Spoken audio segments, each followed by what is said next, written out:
we will have Suzanne Schreiner, who's the administrator for the Synergistic Hawaii Agriculture Council, also called SHAC. This council is composed of the Hawaii Papaya Industry Association, Hawaii Floriculture and Nursery Association, and the Hawaii Coffee Association. She has experience as a nonprofit manager, has conducted industry-wide strategic planning, drafted marketing plans, wrote white papers, and organized workshops. She is a second-generation coffee farmer.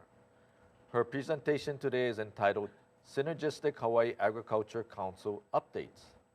Suzanne, thank you for being with us today. Thank you. All right, thank you for having me back. I've met most of you before. You're familiar with SHAC. We are a consortium group. We're primarily focused on federal grants. HFNA, of course, does an excellent job promoting within the state. And our focus is a little broader than that. Our vision is to come together with our commodity groups and support the growth of Hawaii agriculture, not just in the marketplace, but also with science-based grants on the federal level. We've just done that with coffee. We've been able to get a big coffee grant to assist with the coffee leaf rust issue, and we want to work with floriculture more intensely on some of the issues you face. So, as you know, our membership structure is spread out between our commodities. Your HFNA board members are Eric Tanoe, is our board president at SHAC, and Gordon Inouye, who is our treasurer. So HFNA is well represented on our board. We have two key staff members at SHAC. One is myself, one is an accountant. We also have a few other people who help. We carry a scientist who's funded through grant programs. We also have a second grant writer who works with me. So organization that's growing and trying to serve your membership better. So let's talk about the key program is the Foreign Ag Service program through USDA, and that's the MAP, the Market Access Program. This is where the bulk of our funding comes through and goes out to support floriculture marketing. And so that funding is specifically targeted for overseas marketing and promotional activities. We cannot use it by law within the United States. It has to be outside of the US. And we're trying to grow sales that would not have otherwise occurred. So this is really focused on building the market for floriculture. We write the proposal every June, and generally about November, we find out how much money we're going to have to promote next year. The secondary part of the Foreign Ag Service, and one that we have not utilized for floriculture yet, but I would like to, is the TASK grant, the Technical Assistance for Specialty Crops. And that focuses on issues that are a barrier to export that prevent you from getting your flowers or your potted plants across the border into Canada. So if you have a specific scientific need that you think could be solved through a grant program, please talk to Eric, talk to Gordon, talk to me directly. There's potential for funding there to solve those issues. So, and what we do outside of the MAP program is SHAC is directly tied in with the ag trade offices in the embassies. And we utilize our relationships with those ATOs as well as congressional staff to resolve trade issues you might have. This is not limited to just Canada. If you're having trouble getting something into Japan, for example, or Taiwan, we can assist with that. There's no charge for that. Our goal is to reduce these barriers to trade, and that's one of the entire purposes of SHAC, is to make it easier for you to export your products. A key example of this last year is we worked closely with USDA to make sure floriculture was in the CFAP program. That was a large coronavirus grant, food and agricultural program. And we also worked to classify coffee as a food product for inclusion in some relief programs. We unfortunately failed with the coffee as a food product, but we're still, we're not always going to be successful, but the point is to make sure that Hawaii Ag is well represented at the federal level. So let's talk about what's going on this year. We have $120,322 from USDA to target your Canada buyers. 20,000 of that rolled over from last year because due to COVID, there were some programs we couldn't run. So the funding from this year was 100,000. And of that, there's a 10% copay that HFNA is required to put up. So looking at the Canada market, where are we? FAS wants to know what stage we're at in the development of this market. Last year we were at stage 3. We're still at stage 3. You can spend a few years in a stage. We are trying to develop a conviction among businesses and consumers to try Hawaii floriculture products. They're aware of them already. They realize how beautiful they are. They realize the quality. Right now, we're trying to get that strong buy sense in their mind. So some of the constraints we're up against in Canada is our traders have a lack of awareness of the products we sell on a seasonal or a rotational basis over the years. They don't know how cost effective our shipping can be with the FedEx program and need more education on that. And they're not always clear on some of the regulations on how to get these flowers across the border. So we need to do some education there. Our consumers are not necessarily aware of the Hawaii products that are available. They may not be able yet to tell the difference between an anthurium and a heliconia, and we want them to be able to be aware of those products and where they can find them. Of course, availability is a key issue in the marketplace. So what are we doing to solve these constraints? Big activity this year, stemming out of last year as well. We can't do a lot on the ground in person, so we're doing a lot with social media. This year we have 2 social media contractors. One is Hitomi Gilliam, who most of you are probably very familiar with, and she's been focused on cuts. So we've brought in a second contractor, Tammy Oi. She very well renowned, based out of Honolulu, formerly managed the Outrigger social media accounts, and she's going to focus on potted plants as well as cuts and the other products, orchids and what have you, that we're promoting in the marketplace. So trying to fan out to a bigger picture. And we do have Pinterest pages, Instagram, and Facebook. If you haven't have us bookmarked already, I ask that you go look for those because we have some great pictures coming through. Conversely, if you have some media that you think would be beautiful to put up on these pages, please let us know. Contact Gordon, contact myself. We're always looking for new collateral to put out there. So the backside of the MAP funding is the Foreign Ag Service wants results out of everything we do. So one of the things they want to see from us this year is we should receive from the social media at least 8 inquiries from traders, and at least 6 of those inquiries are translated into buys. So at the end of the day, it's all about making those sales for the Foreign Ag Service. And last year, we fell a little short, understandable in a COVID year. But our plan this year is to strengthen those sales and get our programs focused on the final step, which is closing that deal. So another activity we assist HFNA with is the wedding celebrations. We fund the international focus portion of those events. The results we're looking for this year is we're hoping to have 55 Canadian attendees to the webinar and at least 25 traders signing up for the design contest.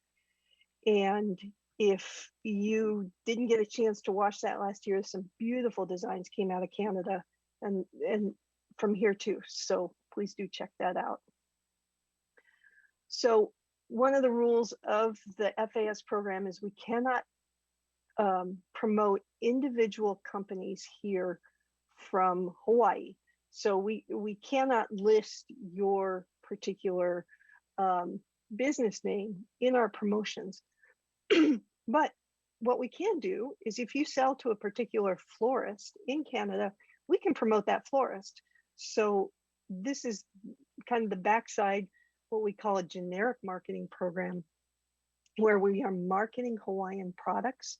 We're not marketing one specific brand, but just the generic Hawaiian product. So this is where your help is needed. We need a list of the stores that you sell into, and we can promote these on Instagram. We can promote these stores. We can use targeted social media ads to direct Canadians in the city where your store is, and promote the flowers that go into those stores or the potted plants. And we can also help the retailers that you sell to create in-store displays or online promotions. To make this happen, once again, we need your help. You need to reach out to us and tell us you have a real retailer, and we will do our best to promote Hawaiian products through that retailer. Our goal this year is to get 5 retailers in the program. So if you have a retailer, please let us know. We'd like to make that happen. Other activities is looking at specific barriers to trade that we have. One is shipping costs for cut flowers. We are trying to create a shipping hui where small floral buys can be combined with other shops for shipping savings. Once again, this is something where we need your help to create this program. And once we have a hui set up, we can promote this to other traders at events and via social media. This can actually help expand your reach in the marketplace.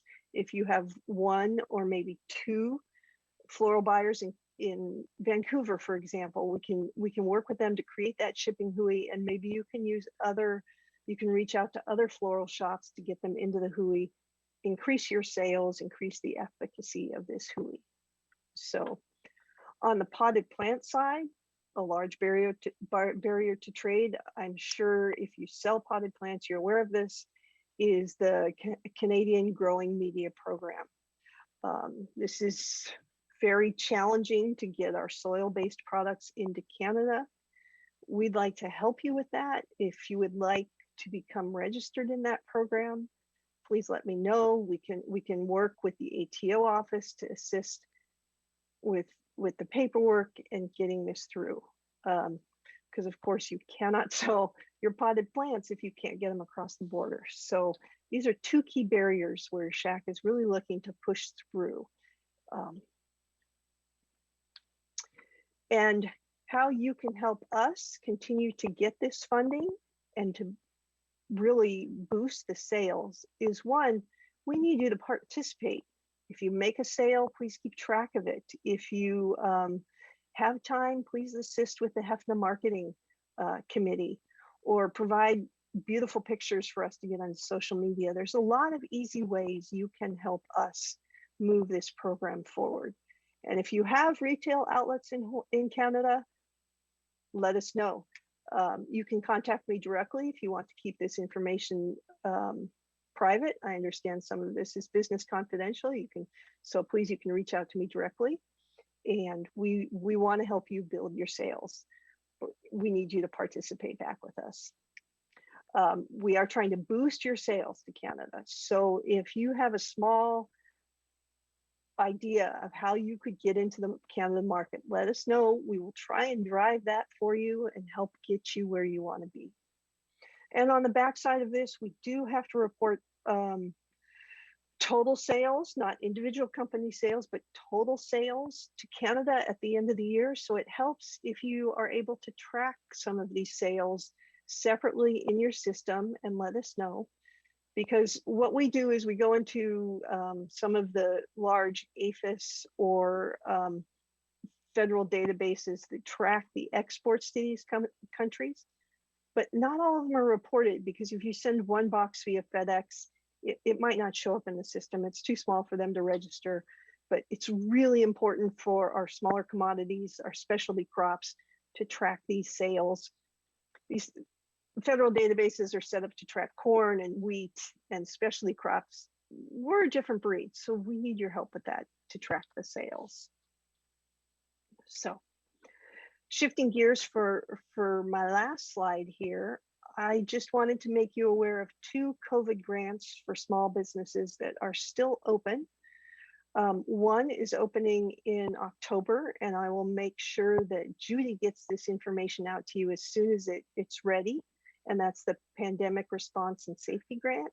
And this is a grant that could fund up to $20,000 in cost to your business for the pandemic, whether it was adjusting your workplace so you could distance people further apart, or if you shifted more to an online program because you weren't having walk-in sales.